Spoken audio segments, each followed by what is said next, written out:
สบายดีมื้อนี้ก็เป็นวันที่25ของเดือน5เนาะก็เป็นปี2019นั่นเองเนาะเดี๋ยวนี้ก็ยัง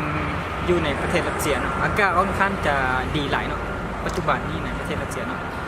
แต่ก่อนอื่นขอแนะนำตนเองก่อนเนาะซึ่งข้าพเจ้าเองก็ชื่อสารวัตรยาสตู้เนาะปัจจุบันนี้กำลังศึกษาอยู่ในประเทศรัสเซียเนาะแล้วก็คลิปวิดีโอนี้ไอ้ก็มีบทเรียนนาฟ้าเกี่ยวกับน้องทุกคนที่กำลังศึกษาในม.ปลายเนาะหรือว่าคนที่ยังไม่ได้จบใน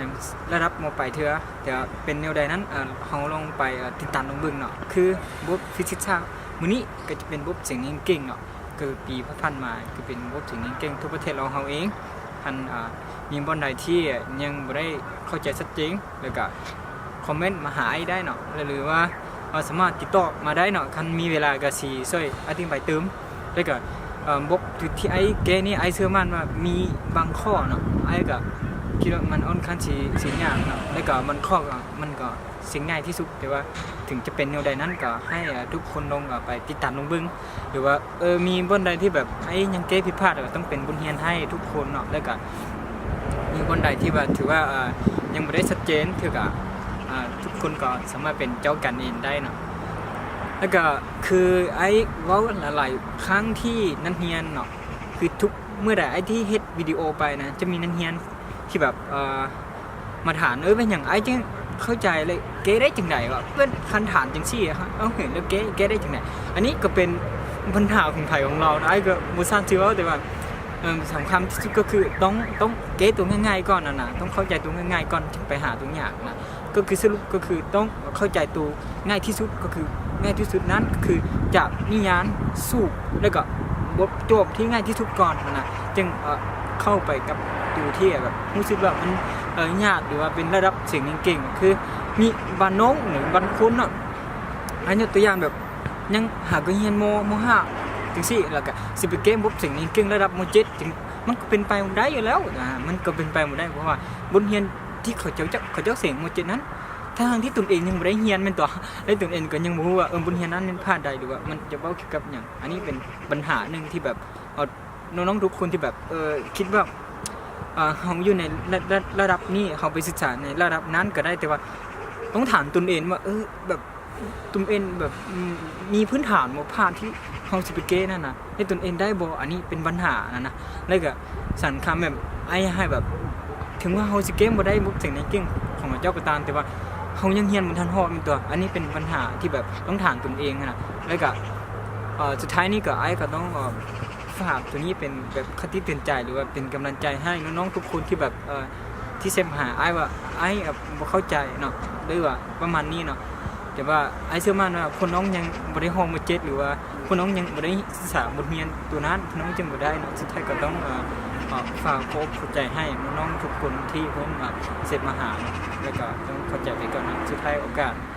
สหน้าก็พบกันใหม่เนาะโอเคมื้อนี้เนาะจึงเป็นวันที่26ของเดือน5ปี2019เนาะไอ้สิพาพี่น้องไปเก้เรื่องของระบบเสียงในเครื่องระดับ3เนาะคือปี2015-16เนาะทั่วประเทศลาวเนาะโอเคมาตัวข้อที่4เนาะข้อที่4มื้อนี้เนาะ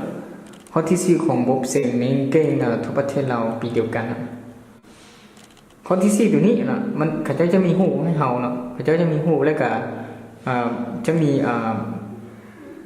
คำถามให้เฮาก็คือจริงๆได้คำถามมันต้องไปอ่านทีนึงอีกทีนึงก่อนเนาะว่ามันเป็นจังได๋เนาะให้พี่น้องต้องไปอ่านแบบต้องเข้าใจอยู่ในระดับดีนะอะไรจึงแค่จบอ่ะเพราะข้อ4นั้นต้องมีตามที่ไอ้อ่านไปแล้วหรือว่ามันจะมีบางสิ่งบางอย่างที่คันแม่นแผนพื้นฐานบนเน้นนะจะเกมบ่ได้เนาะแล้วก็ถึงไอ้เกมไปก็จะเข้าใจเนาะไอ้เสื้อมันจะมีบางสิ่งบางอย่างเนาะเพราะว่าในการเกมฟิสิกส์หรือว่าเลขหรือว่าเคมีนะเขาสามารถใช้ทางคณิตศาสตร์และทางฟิสิกส์ทางเคมีมาช่วยได้คือกันเนาะมันจะมีบางสิ่งบางอย่างที่เกี่ยวข้องกันเนาะฉะนั้นไอ้สิไปอ่านคำถามเนาะลองเบิ่งว่ากราฟเนาะเพิ่นว่ากราฟกับไอ้สิอ่านแล้วก็ไอ้สิมาอธิบายขึ้นภายหลังนิดนึงเนาะกราฟการเพิ่มพันธุ์ระหว่างความแรงที่กระทบใส่วัตถุเนาะและก็ระยะทางท ที่วัตถุไปได้ถ้าวัตถุถือความเป็นกระทบถ้าวัตถุถือกระทบความเหงจากภาวะพับและมีมวล3เท่ากับ2กิโลกรัมจงคิดไล่นะก็ใกล้นะเพื่อนมาเห็นงานที่วัตถุเคลื่อนที่ไปได้ระยะทาง2.5 เมตรนะของใครเพื่อนว่าคนวัยของวัตถุนะยืดจุกการเคลื่อนที่ได้2.5 เมตรเนาะข้อก็คือเพื่อนว่าพลังงานเดินเคลื่อนของวัตถุเนาะยืดจุกเคลื่อนที่ได้4 เมตรอันนี้เนาะเป็นการอ่านที่1ของไอ้แต่ว่าไอ้เสียไปอธิบายคำถามนะเพื่อนว่ากราฟตัวนี้หมายถึงเส้นแสดงเนาะกราฟมันแค่คือแบบภาษาอังกฤษเนาะ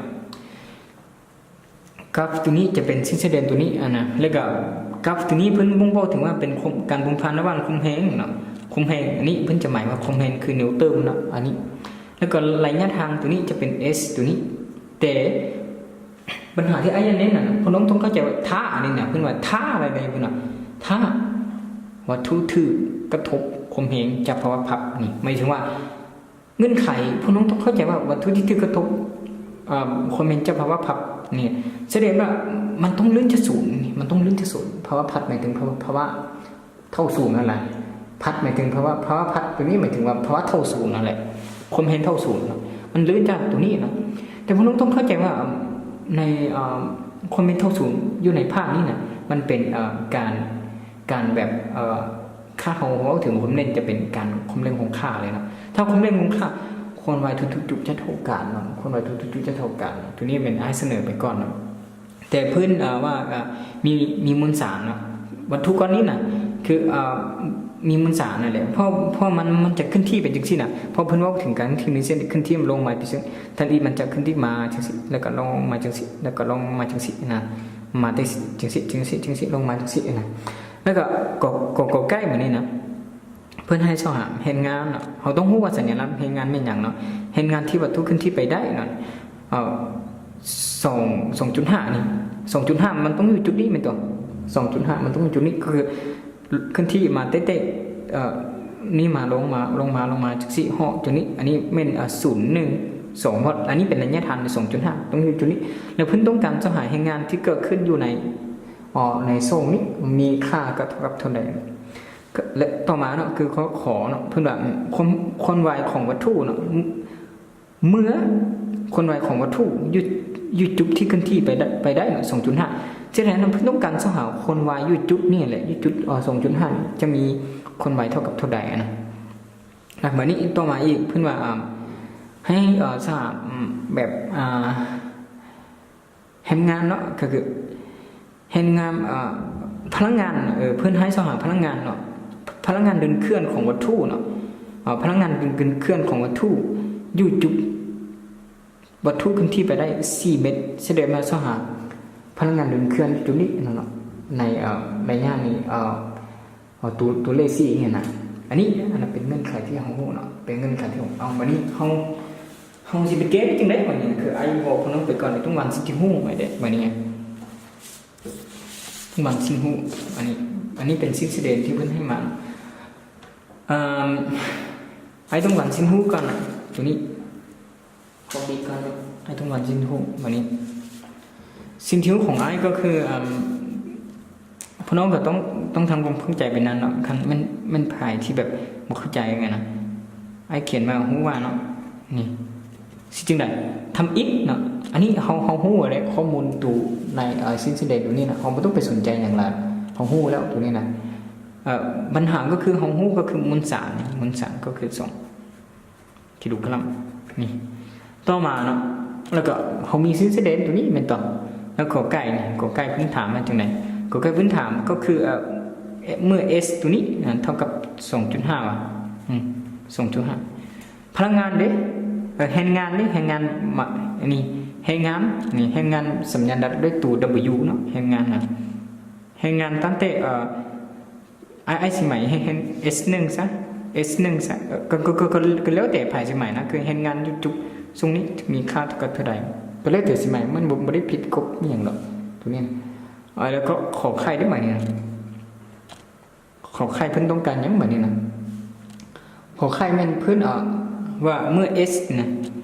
s นึงคือเก้าเท่ากับ 2.5 นี่ 2.5 นี่และเพิ่นต้องการจะหาคนไว้แบบนี้นะคันสมมุติมันสมมุติว่ามันมาอยู่จุดนี้แหละต้องแม่นคนไว้ที่2คนไว้2นี่เพิ่นต้องการจะหาคนไว้แม่นต่อในระยะทางตัวนี้นะแล้วก็ขอค้นแบบนี้นะขอค้นเพิ่นให้เฮาสหายังแบบนี้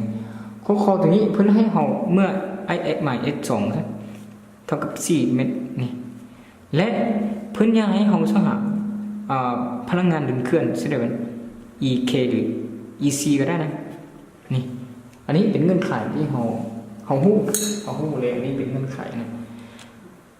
เหมือนนี้เต็มหูไอซีเอ็มไอเต็มหูไอเต็มไว้แต่เก้แล้วไปเก้มันนี้ไอเก้มันนี้ไอเขียนมาเก้เอาสิเก้จริงได้มันนี่นะสิเก้จริงได้ปัญหาฟิสิกส์ศาสตร์เทื่อให้มันเป็นสิน้องต้องเข้าใจว่าน้องสิเก้ได้หรือโจต้องเรียนจากหูต้องเรียนจากหูวันนี้กอไก่เนาะกอไก่ไอเขียนว่าเพื่อนให้สหาเนี่ยไอเขียนตัว W ที่1เนาะนี่คือตัวนี้แห่งงานมีตัวแห่งงานนี่เมื่อS1 เท่ากับ 2.5 ไม่ตัว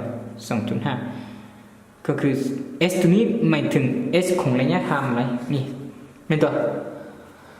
ก็คือเป็นสี่หูที่ไอแตนมาไว้เป็นพน้องสังเกตเห็นจริงไหมเขาก่อไก่นะพื้นเลื่อนจากจุดนี้เนาะมาหาจากจุดนี้เป็นตัวไอใหม่ละเอียดพน้องสังเกตจังไหนสมมุติไอใหม่เป็น A B C ว่าไอใหม่เป็น A B C ไอเขียนว่าพ้นไอเขียนว่าหูว่า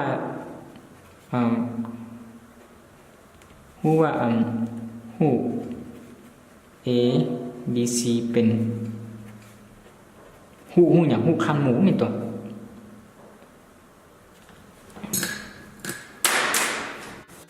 เป็นหูอย่างหูคันหมูเป็นตัวหูคันหมูนี่พวกนู้นไอ้ต้องเอากล้องไปจัดไว้ก่อนช่วยกันเนาะอันนี้เป็นหูคันหมูเนาะตามหูอย่างนี้นะพอน้องสังเกตเห็นบ่อันนี้มันตั้งแต่ A B C สังเกตหูตัวนี้เป็นหูคำหมูเห็นต่อสังเกตหูตัวนี้เป็นหูคำหมูเนาะต้องเข้าใจถึงนั้นเป็นหูคำหมูเนาะฉะนั้นจำหูจะสู้อย่างนี้จะสู้แห่งงานมีอย่างแห่งงานเท่ากับระยะทางเป็นตัวคนให้คมเพนนี่คมเพนจุดนี้นะพอน้องสังเกตคอมเพนตัวนี้ต้องเป็นคอมเพน40นี่อันนี้เป็นนี่มาจากแสดงว่าคอมเพนตัวนี้เท่ากับ40เนาะแสดงว่า IF ตัวนี้เท่ากับ40นิวตัน40นิวตันวันนี้ปัญหาคือ S ตัวนี้ก็คือระยะทางเนาะ S ระยะทางก็คือเนื้อที่ทำมบของหูตัวนี้เนื้อที่ทำมบของหูตัวนี้ต้องคิดอย่างนั้นเนื้อที่ทำมบของหูตัวนี้เนื้อที่ทำมบของหูตัวนี้หูตัวนี้เป็นหูอย่างหูคำหมูเนาะหูคำหมูเนื้อที่เท่ากับพื้นไอสื่อเขียนอย่างไรเนาะพื้นน้อยบวกพื้นใหญ่เป็นตัวพื้นเนื้อที่เนาะพื้นน้อยเนาะบวกให้พื้นใหญ่อันนี้เป็นเนื้อที่ของหูคำหมูเนาะส่วน2นี่เป็นตัวอันนี้เป็นสู้ทางคณิตศาสตร์ด้วยพื้นน้อยพื้นใหญ่จึงได้อันนี้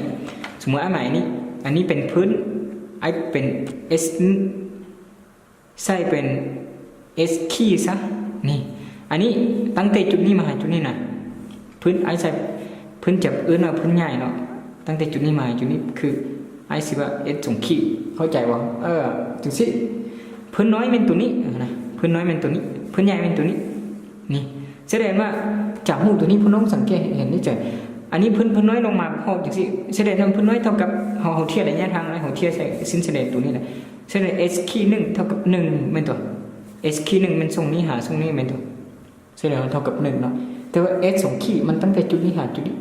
ต้องเท่ากับ 2.5 นี่ไอ้จึงมีจึงไหน ไอถือว่า s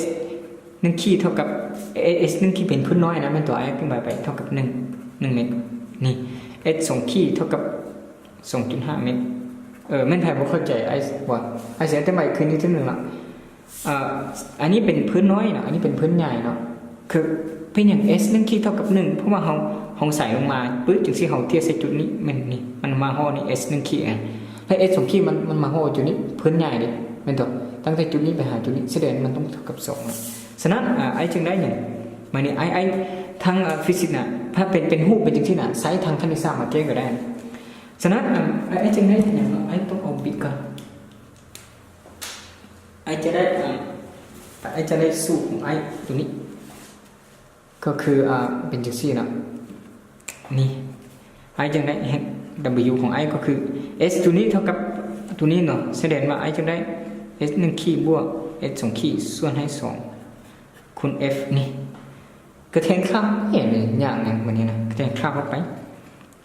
w นี่ s 1ขีดเท่ากับ1บวกให้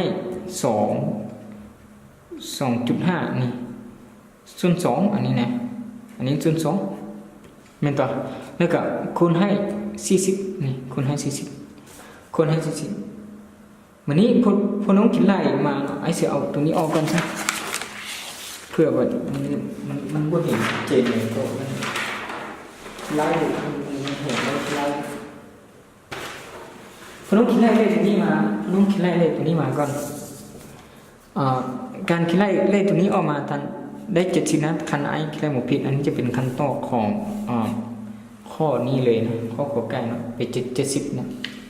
คำตอบเท่ากับ70นะพอน้องคิดไล่นะ70นะสำคัญที่สุดนะให้พวกน้องเข้าใจจะสิหูตัวที่ไอ้ยกตัวนี้มานะเพิ่นน้อยเพิ่นใหญ่แล้วก็s ตัวนี้นะมันเป็นคือแบบระยะทางนะหมายถึงว่าเนื้อที่ของหูนี่นะว่าง่ายคือระยะทางก็คือเนื้อที่ของหูตัวนี้แหละระยะทางก็คือเนื้อที่ของหูตัวนี้แหละถ้ามันเป็นกราฟจะชี้เหลือสิ้นแสดงจังสิระยะทางก็คือหูของตัวนี้แหละแล้วก็ความเห็นก็ต้องเอาตัวนี้นะเพราะมันลื่นจากสิ้นแสดงมันลื่นจากจุดนี้ที่เข้าใจสิวันนี้เขาก็ใกล้ได้สำเร็จนะก็ใกล้วันนี้เป็นตัวเขาขอไข่เหมือนนี้นะวันนี้ข้อขอไข่เพื่อนว่าจังไดให้เขาเสาหาจังไดขอไข่เนาะ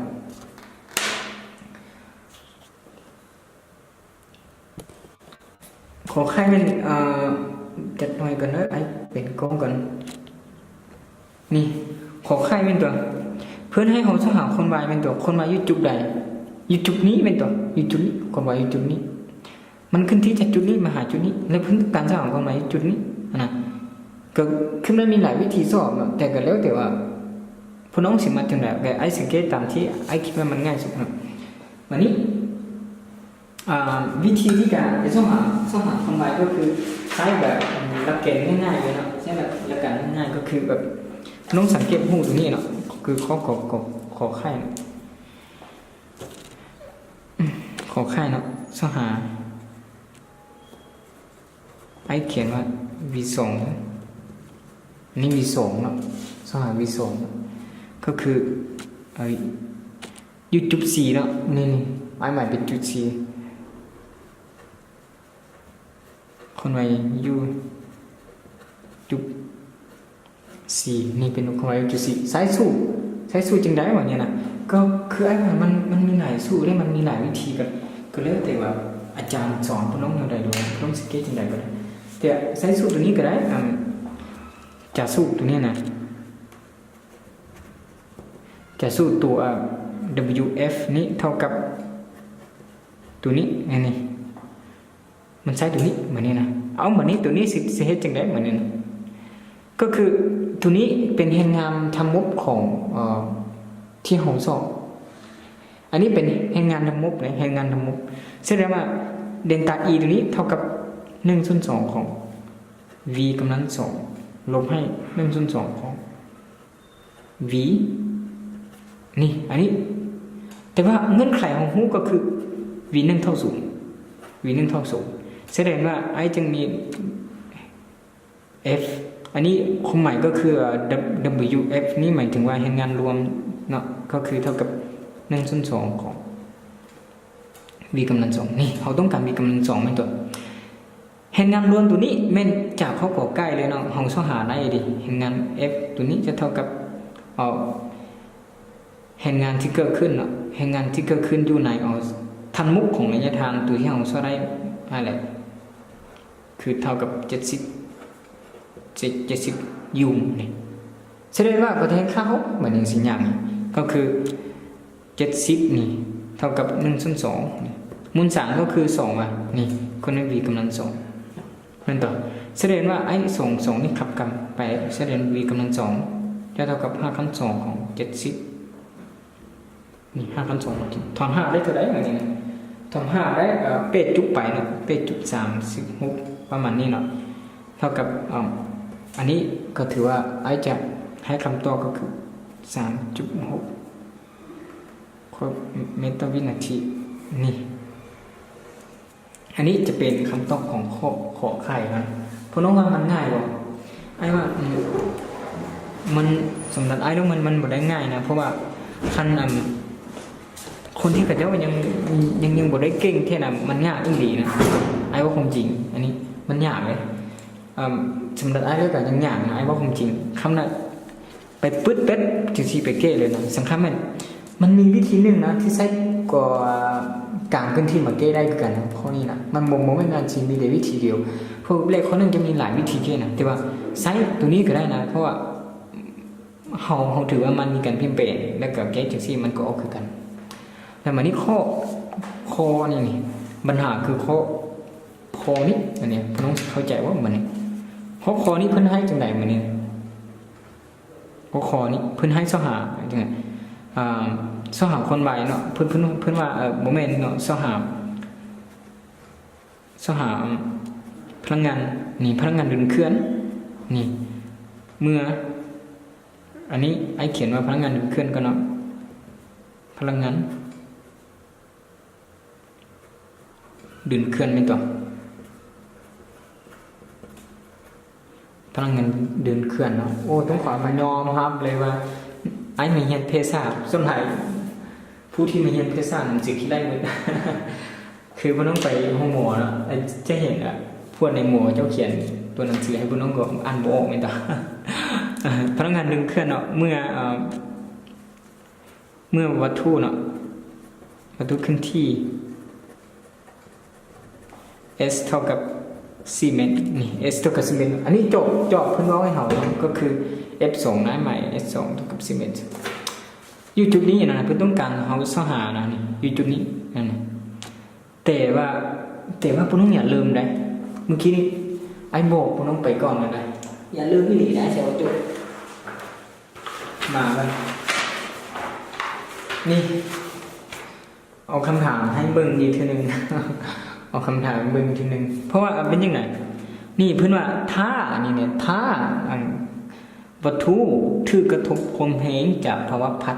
หมายถึงว่าความแรงลื่นจะสูญไม่ต่ออันนี้จบวงให้เฮาอันนี้จบวงให้เฮาแสดงว่าพอน้องสังเกตชิ้นแสดงตัวนี้ F นี้เท่า0เทียบใส่ตรงนี้จุดที่4นี้ต้องไปเทียบใส่ F แสดงว่าห้องนี้อย่างห้องนี้ F เท่า0นั่นเอง F เท่า0ก็แสดงว่าความเร็วนี่คงค่านี่คงค่าปึ๊ดนี่แสดงว่าความเร็วคงค่าปึ๊ดคนไหว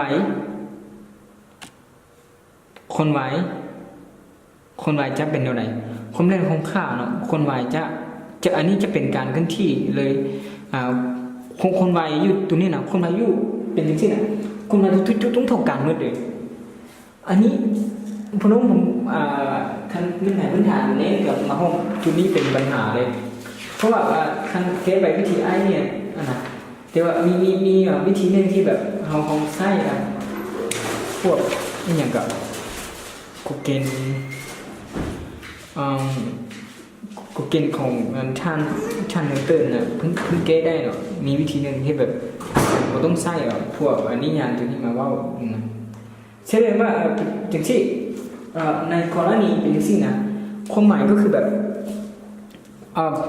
แฮมงานโมเมนต์ยืด สิว่าจังได๋วะเห็นงานเนาะเห็นงานทุกๆจุดเท่ากันหมดเลยเห็นงานทุกๆจุดเท่ากันก็คือสิเว้าถึงเห็นงานเกี่ยวกับ YouTube O ต้องเท่ากับเห็นงาน YouTube C ต้องเท่ากับเห็นงาน YouTube ที่แบบ C จังซี่น่ะอันนี้เป็นนิยามเลยแบบเฮาเขียนว่าฮู้ว่าเลยก็ได้ให้ข้อยเจ้านะแต่มันต้องเท่ากับพลังงานเดินเคลื่อนตัวนี้มันต้องเท่ากับ70นี่อันนี้70ยูมอันนี้เป็นคำตอบเลยแสดงว่าจะว่าอย่างไร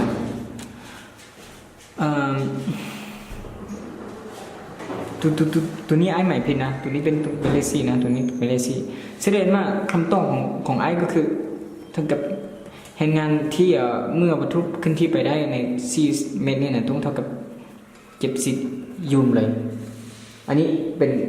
ง่ายๆอย่างซี่เลยเนาะมันต้องเก้หลายแต่ว่าไอ้นี่ก็ไม่แน่ใจว่าน้องสิเข้าใจว่าสำหรับข้อนี้นะไอ้ไม่แน่ใจว่าน้องสิเข้าใจพน้องคันพน้องสังเกตนะสังเกตไอ้มีวิธีนึงที่แบบพน้องต้องทำความเข้าใจด้วยเพราะว่าอันตัวนี้มันไอ้เสียอธิบายเนาะก็คือถึงสิ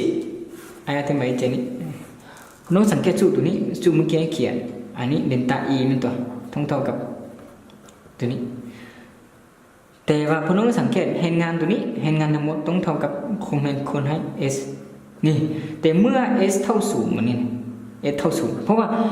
จากสิ้นแสดงเขามี S เท่า0เป็นตัวเอา S เท่า0นี่ฉะนั้น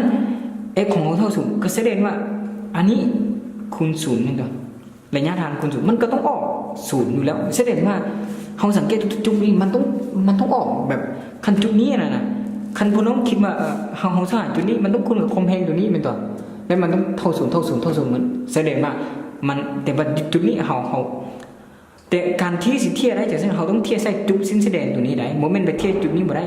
เพราะว่าคันเขาเทียจุดนี้เขาต้องเทียใส่คอมเพลงที่กระทบใส่นี้เนาะแต่ว่าเขาเทียใส่จุดนี้มาเนี่ยนะแต่เขาเข้าหาได้เห็นงานที่เกิดขึ้นในจุดนี้แสดงว่าเขาสามารถอันนี้ผมในจุดนี้สามารถเท่าจุดนี้ได้สามารถเท่าจุดนี้ได้อันนี้อะไรไอ้จึงสามารถอันให้ผลได้ตัวนี้ถ้าสังเกตสิ้นแสดงมันเท่าศูนย์เลยก็ต้องสังเกตสูตรแสดงว่ามันมีจังไหนคือมันสามารถเท่ากันทุกจุดเหมือนคือจุด4จุด3จุด4จังซี่น่ะมันเท่ากันได้ทุกจุดแสดงนะคำตอบของเขาก็คือ70เนาะโมเมนต์40 70นี่คำตอบของเขา70อันนี้เป็นเหตุผลเลยไอ้ก็คิดว่าสุขความสามารถที่อธิบายให้พี่น้องเนาะเพราะว่าไอ้ก็บ่ฮู้ว่าพี่น้องเข้าใจว่าแต่ว่าไอ้คิดว่าให้พี่น้องไปสังเกตเงื่อนไขตรงนี้แล้วคิดเติมเนาะเพราะว่าตรงนี้จะเป็นบทเรียนตัวนึงที่แบบไอ้ซึ่งมันมาดีเลิกให้พี่น้องทุกคนอยู่แล้วเนาะเข้าใจเนาะสุดท้ายเนาะแล้วก็ไอ้ก็ถือว่ามันข้อนี้ก็ข้อที่นี้ก็ได้จบลงข้อที่4ก็ได้จบลงสมบูรณ์แล้วก็มีหยังก็จึงคอมเมนต์หาได้เนาะแล้วก็ถามได้นะนี่มาวันนี้ก็ไอ้ที่ว่าหมดเลยนี่กับบริญญาสมคมแต่ว่ามันเป็นพื้นฐานสำหรับน้องๆทุกคนที่แบบผู้ที่หาก็เฮียนก็ยังบ่เข้าใจอีหลีเลยไอ้ก็ยอมรับได้เนาะแต่ว่าก็มีหลายคนมาถามว่าสิเฮียนจังได๋เฮียนจังเก่งเนาะไอ้ก็บ่ฮู้สิตอบแต่ว่าไอ้ก็ว่า1แม่นต้องเรียนจากตนเองอย่าเฮียนแท้ๆแล้วก็ต้องเป็นอาจารย์ที่เก่งสอนตนเองจึงเก่งเนาะคืออาจารย์ที่เก่งสอนบ่แม่นว่าเราสิเก่งแต่ว่าเราสอนให้เขาเข้าใจและเขาก็มัดเฮียนนำเราเนาะอันนี้เป็นอาจารย์ที่ไอ้เลือกสอนไอ้เนาะเป็นจุดพิเศษของไอ้เองนะแสดงว่าสุดท้ายก็ต้องลาก่อน